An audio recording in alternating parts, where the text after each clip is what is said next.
சென்னை உள்ளகரம் 185வது வார்டில் அனைத்திந்திய அண்ணா திராவிட முன்னேற்றக் கழகம் சார்பில் புரட்சித் தலைவி முன்னாள் முதலமைச்சர் ஜெயலலிதாவின் 77வது பிறந்த நாளை முன்னிட்டு மாவட்ட செயலாளர் வர்த்தக அணி சென்னை புறநகர் மாவட்டம் எம் தனசேகர் தலைமையில் ஜெயலலிதாவின் திருவுருவப் படத்திற்கு மலர் தூவி மாலை அணிவித்து மரியாதை செலுத்தப்பட்டது.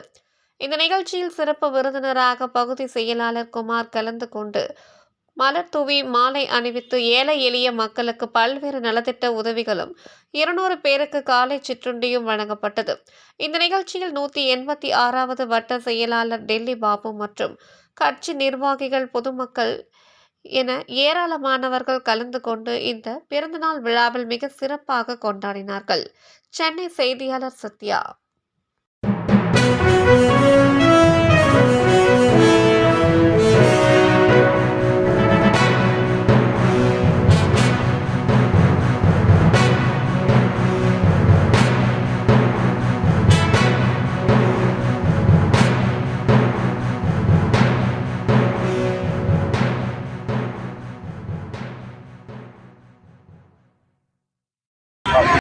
செய்திகளை உடனுக்குடன் தெரிந்து கொள்ள தமிழ் நேஷனல் நியூஸ் சேனலை சப்ஸ்கிரைப் செய்யுங்கள் மற்றும் பெல் பட்டனை அழுத்தி விடுங்கள்.